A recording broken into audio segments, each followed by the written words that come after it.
The market reeked of rust oil and old blood, its air thick with smoke from sizzling meat and the ozone bite of malfunctioning tech. Kael moved through the stalls with a practiced gait, neither hurried nor hesitant. His coat, patched with synth hide and scavenged fiber weave, swayed with each step, concealing the blade at his side and the blaster on his hip. He kept one hand on his pack, the other brushing a cluster of wires in his pocket, the last salvageable circuit cores from a crashed terraformer drone, worth enough to buy rations, water, and maybe a new filter for his breather mask. If he got lucky, the stall keeper, a squat amphiboid with oily scales and goggles embedded into his skull, grunted as Kael handed over the tech, genuine pre-fall. "Hardware," Kael said flatly. "Carbon core memory still intact." The amphiboid inspected it with his tongue, then nodded, dropping a ration pouch into Kael's hands without further word. Kael was turning to leave when he caught movement in the shadows behind the stall. A rusted cage half buried in tarp and refuse. Inside it, curled into herself like something already forgotten, was a child. Her skin was the pale, iridescent gray of the Shari, dusted with darker flecks. Luminous green eyes blinked once, then fixed on his with something between fear and hope. "You like her?" came a voice from behind the tarp. Kael turned slowly. A Krellan slaver emerged, tall and thin, his skin scaled like old armor. A line of metal rings pierced one brow, and his grin was all pointed teeth. Shari runt. No voice. No spine, pretty though. Good for decor. Kael said nothing. "She's useless. Sickly too. You want her?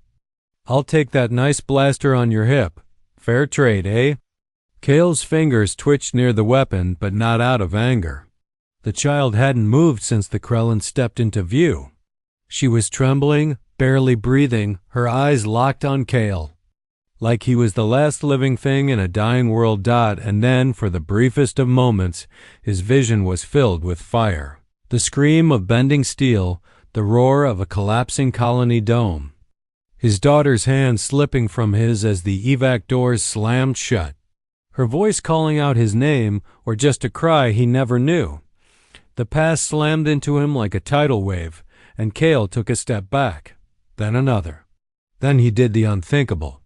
Drew the blaster and offered it, grip first. The Krellan's eyes gleamed with triumph.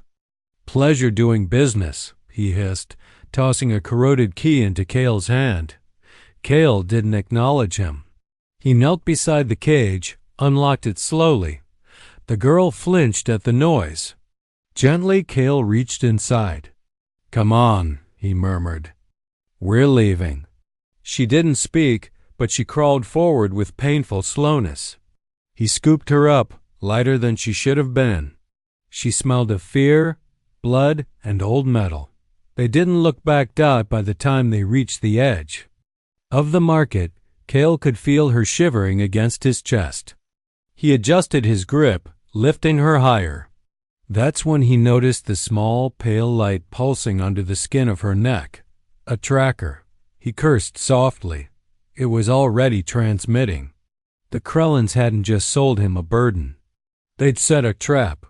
A slow, blinking signal pulsed beneath the girl's skin beacon, bright, impossible to mask. Kael tightened his hold and turned toward the wastes.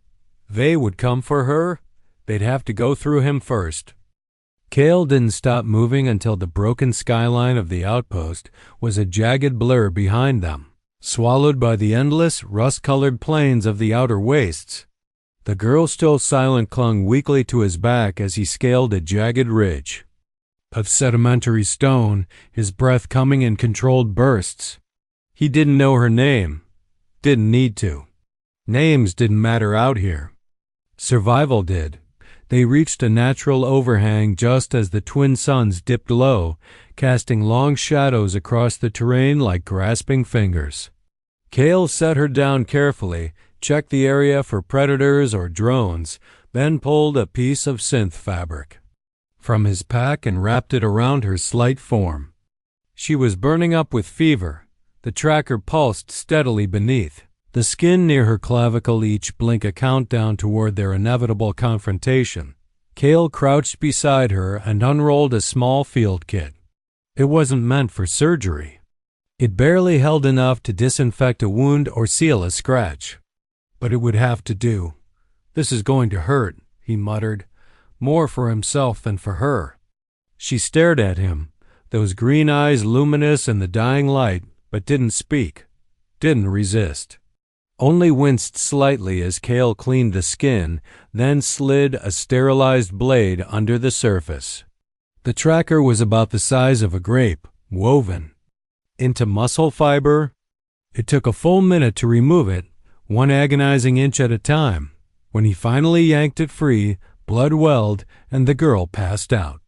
Kael sealed the wound with med foam, then crushed the tracker under his boot until it was little more than circuitry dust. He stood. His fingers trembled. It had been years since he'd touched another person like that.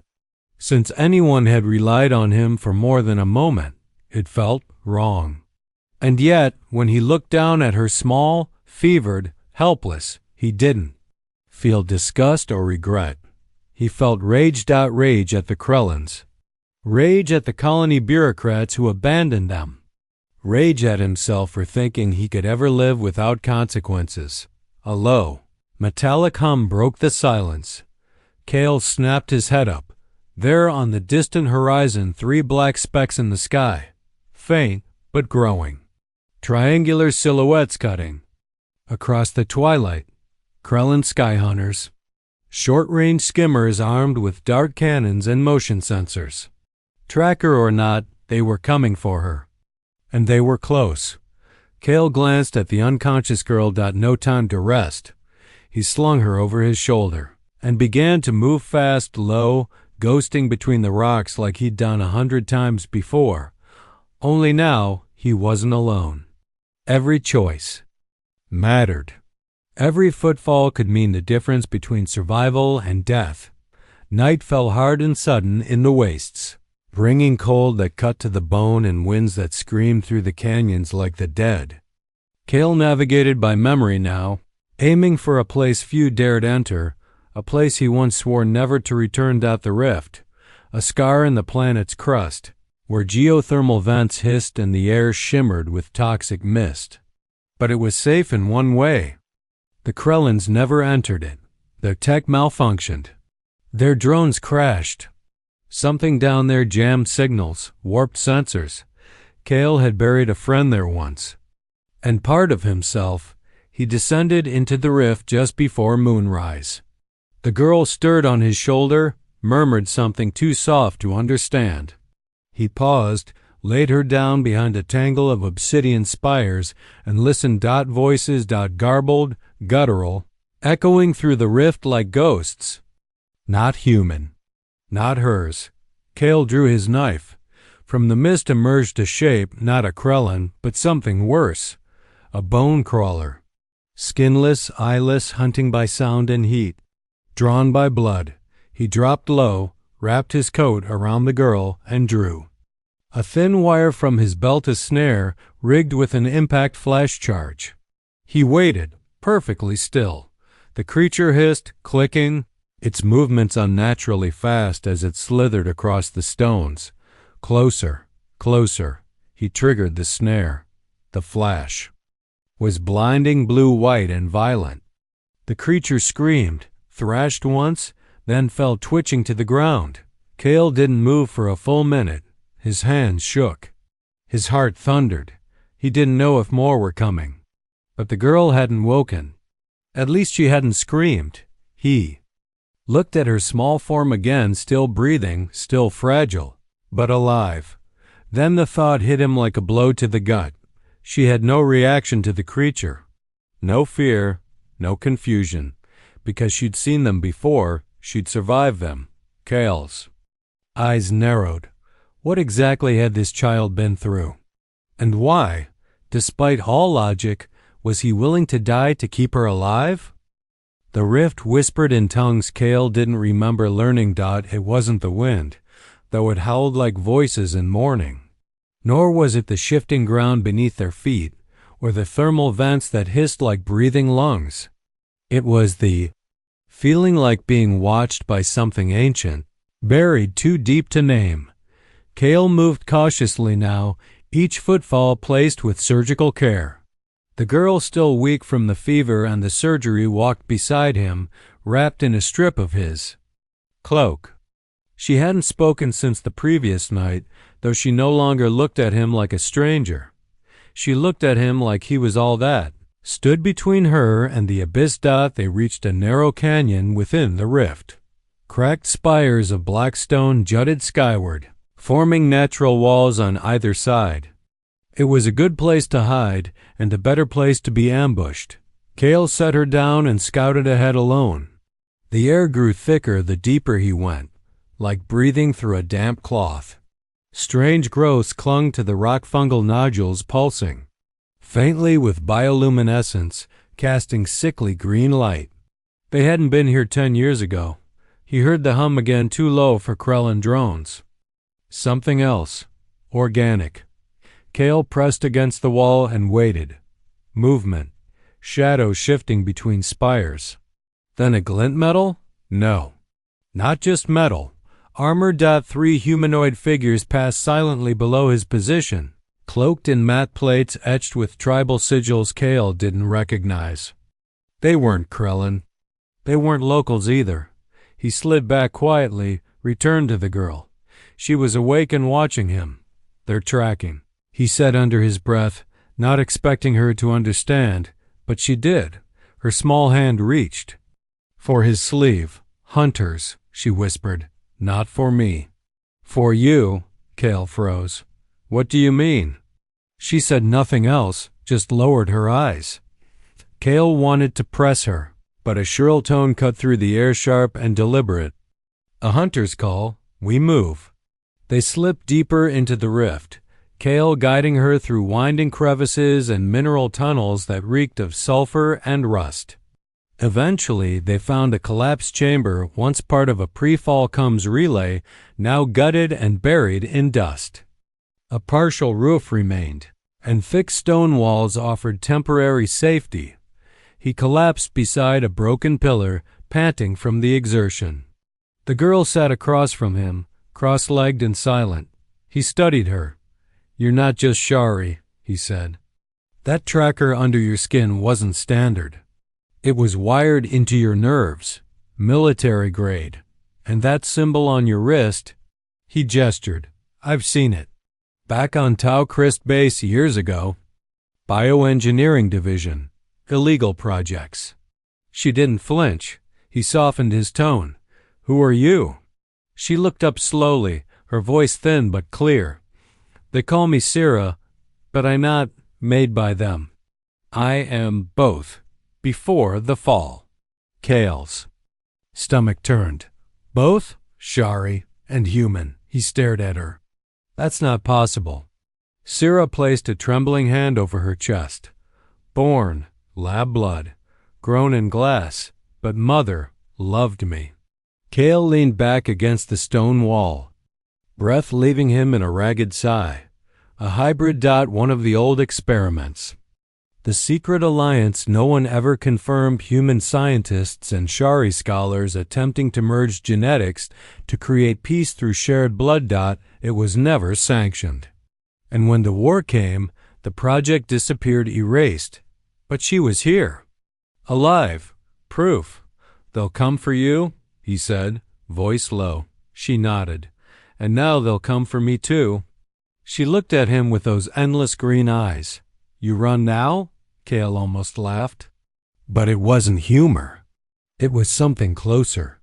To grief, not this time. Suddenly, a sharp chirping sound echoed outside the chamber. A scout signal. They were being triangulated. Kael stood, moving to block the entrance.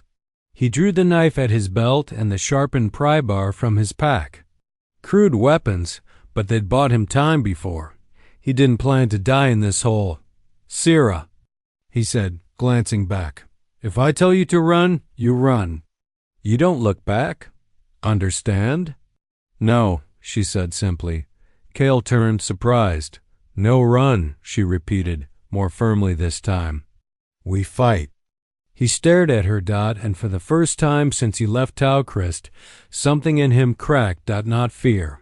Not anger, hope. The ground trembled with approaching footsteps. Shadows fell across the chamber entrance. Kael raised his blade, every muscle coiled. Outside, the hunters waited. The chamber stank of ozone and sweat. Kael pressed his back against the stone wall, every muscle tense, listening for the sound of boots over gravel, the scrape of metal, the breath of his pursuers. The silence was worse than noise, pregnant with the certainty of violence. Whoever these armored trackers were, they hunted like ghosts. Sira sat motionless beside a broken support beam, her knees pulled up to her chest, eyes glowing faintly in the darkness, not with fear, with focus. Kael had seen that look before him. Soldiers twice her age on the brink of a firefight, moments before they accepted the odds and pulled the trigger. She wasn't ordinary, and neither were the ones following them. The first sound came like a whisper, just a scrape of metal. But it came from behind the chamber, through the back wall. They're not coming through the front, Kael murmured. They know the layout, or they're testing our reactions. Sira blinked once. Then she pointed not to the rear wall, but to the floor. Kael frowned, but then he saw it, a faint circular seam in the stone beneath the dust. A hatch. No way. He brushed away the grime.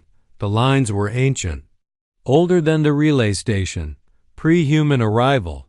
A latch hidden beneath a panel of false rock. He jammed his pry bar into the crack and heaved. The hatch-grown metal protesting a century of silence, then popped open.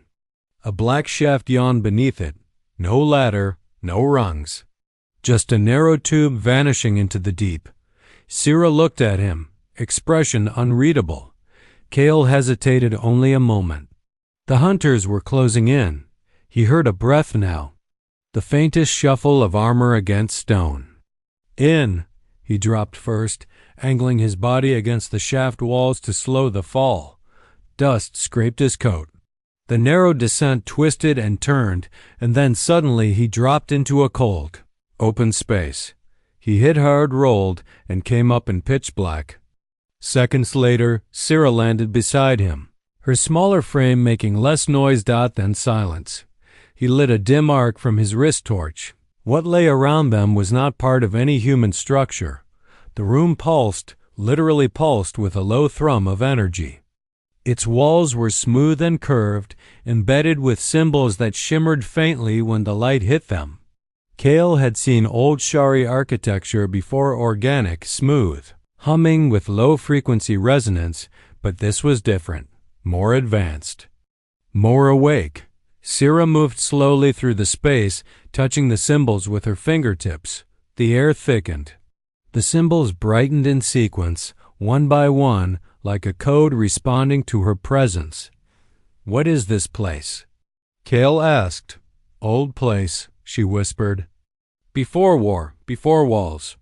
A holographic bloom erupted from the center of the chamber, a projection in soft blues and greens. A star chart. Then images, humans and Shari scientists standing side by side, working in unison. A child in a stasis pod, part human, part Shari, her face barely different from the girl standing beside Kael now. Kael's breath caught. This was the original site, he muttered. The Genesis Vault. It was supposed to be a myth. A place where the first hybrid experiments had been done, long before the treaties collapsed and humanity turned its back on peace. Everyone thought it had been destroyed in the orbital bombardments, but it had survived that, and now the child of that war was standing in its heart. Sira turned to him. They wanted to make bridge, not weapon. Kael nodded slowly. But people fear bridges. They burn them. The ground above rumbled, then cracked. The ceiling buckled. One of the hunters dropped through the shaft, landing in a crouch. Blade drawn. Kael lunged instinctively, intercepting him. The blade clanged off his pry bar, sparks flying. The hunter snarled, voice filtered through a modulator. "Give her back." Kael drove his shoulder into the hunter's gut, forcing him back. But more sounds echoed from the shaft, others descending. Sira moved to the center console. "No more running," she said softly. She placed her palm on the final glyph. The entire room responded, a deep pulse. The humming shifted pitch. Symbols flared dot above. The shaft exploded in light-blinding arcs of energy engulfing the descending hunters. Screams tore through the air as their armor short-circuited. One dropped like a stone. Another flailed, caught in a field of magnetic repulsion that crushed his limbs inward. Then silence again. The energy dimmed. The chamber went still. Kael stared at her, heart pounding. "What did you do?" "I activated memory," she said. The vault remembered its purpose. Kael dropped to one knee, his body trembling with the adrenaline crash. "You're not just a hybrid, you're a key." Sira looked at him. "Key, only when someone opens the door." Kael didn't know what that meant. Not yet, but the hunters were gone. The vault was active, and somewhere deep in its core, he had the feeling something else had awakened, something waiting not for war, but for return. The vault didn't just hum anymore, it breathed. Kael could feel it through the solace of his boots, through the pulse in his neck, through the way the air vibrated faintly every time Sira moved. She wasn't just a child here, she was the center of the storm. After the defense systems had neutralized the hunters, the vault sealed itself with a groaning shift of stone and energy. The circular walls rotated inward, locking like gears, leaving them in what Kael could only describe as a womb of living architecture. No visible doors, no visible exit, and no way back. Sira stood near the central pedestal where the symbol still glowed. Her eyes had taken on a strange sheen in the vault light, reflecting not just intelligence, but something older. Something watching through her. "I don't think it's done with us," Kael muttered. "No," she said softly, her voice carrying the tone of someone remembering rather than guessing. "Vault still tests." "Tests what?" Her gaze lifted to the far wall, and it opened. A slow spiral, unfolding like petals, revealed a hallway of liquid metal and black stone. The light dimmed, casting long shadows that didn't quite move with them. Sira stepped forward without hesitation.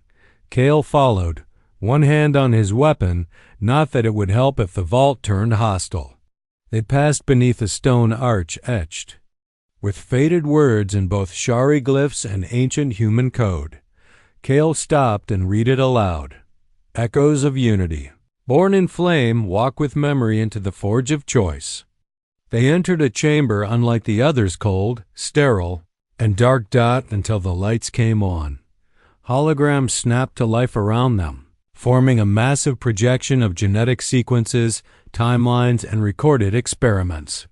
Faces flickered into view, scientists from both species, arguing, collaborating, smiling. And at the center of it all, a stasis pod. Kael stepped closer.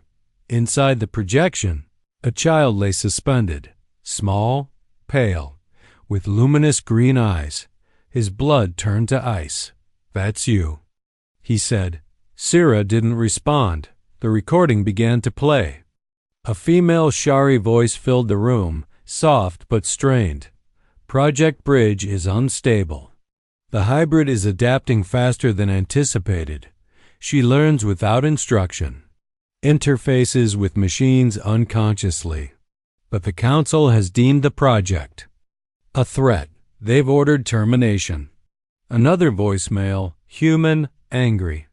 "You can't terminate what we've already set in motion." "She's the answer. She's the key to the vault, the one who can unlock it when both races forget. Then she must be hidden." The pod in the recording shimmered. The child was sealed, her DNA scrambled across encrypted vault nodes. Her location split from her name, her memory. Fragmented. Kael turned slowly. Sira, do you remember any of this?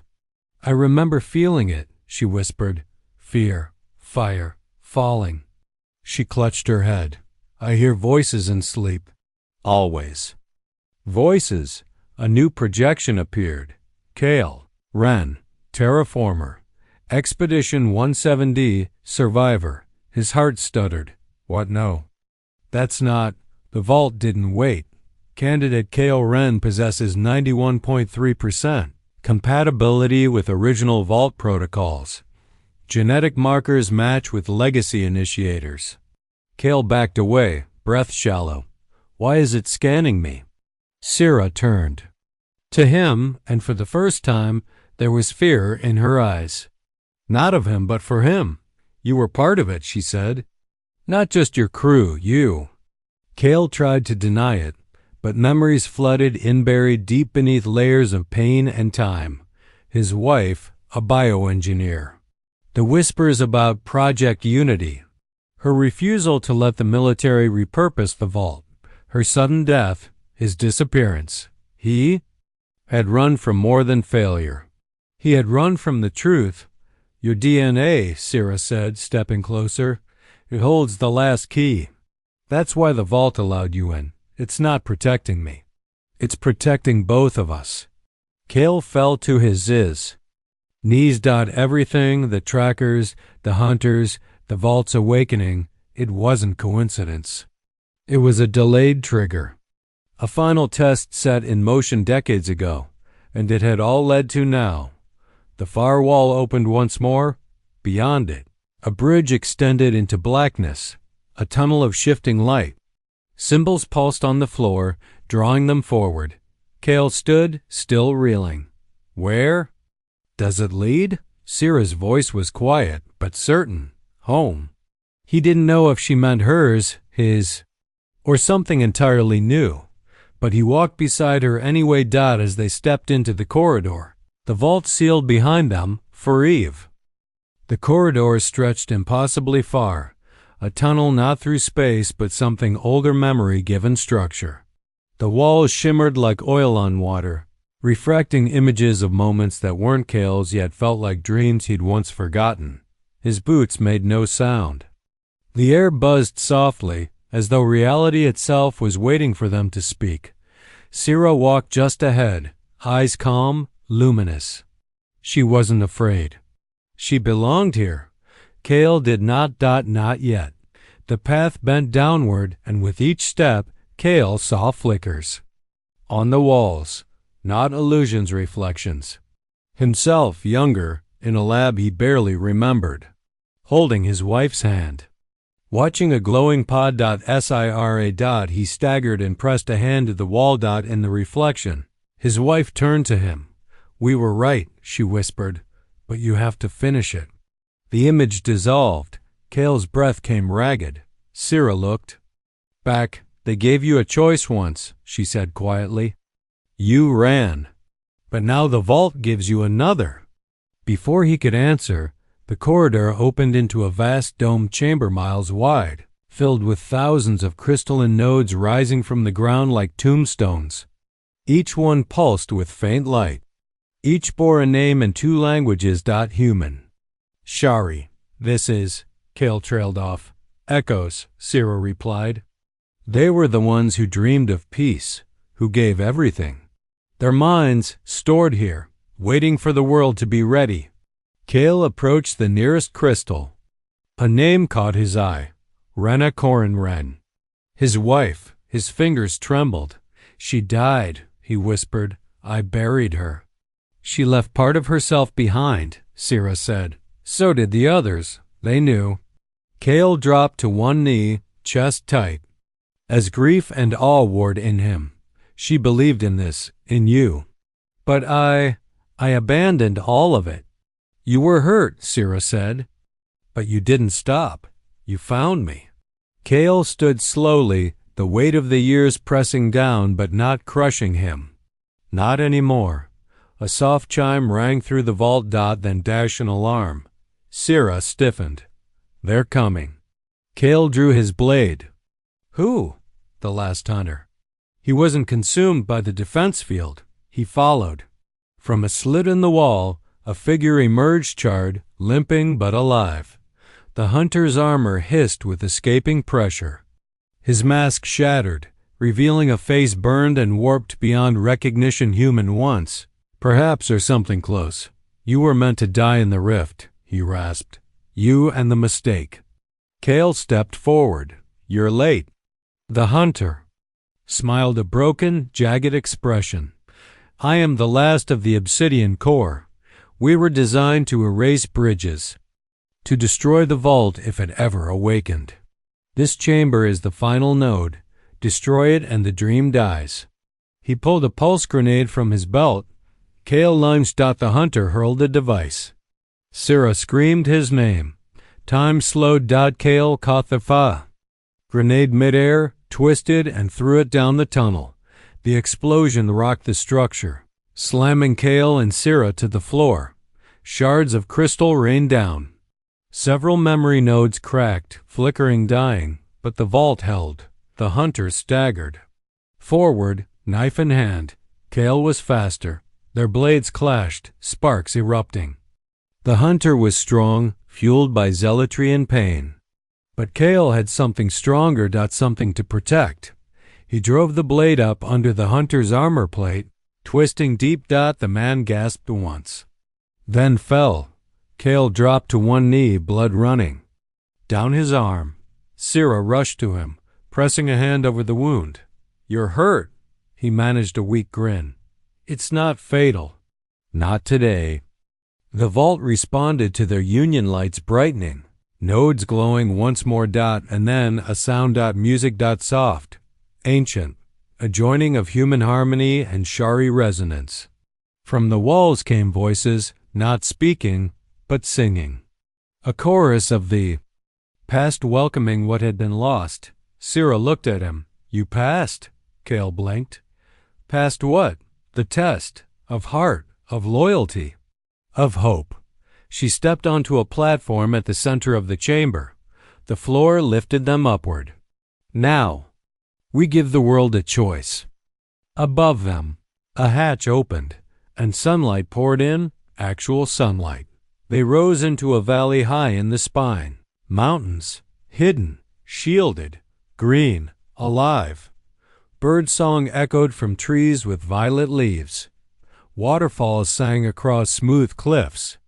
And in the distance, tense, motion, figures. Shari, humans. Together. Kael staggered forward. They made it, he whispered.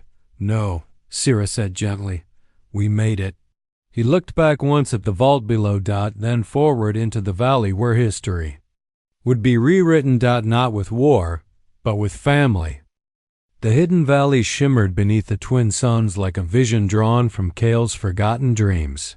Verdant terraces spilled down the cliffs in shades of gold and violet. Trees with bark like polished stone rose around crystalline pools that mirrored the sky.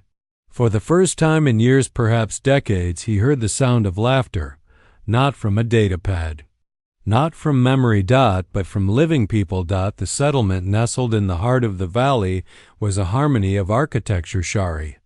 Curves and human structure woven together like strands of one language. No walls, no sentry posts. This place had been built with trust, with hope. Kael and Sira stood at the edge of a carved obsidian path leading toward the village center. I thought this place was a myth, Kael whispered. Sira's eyes scanned the horizon.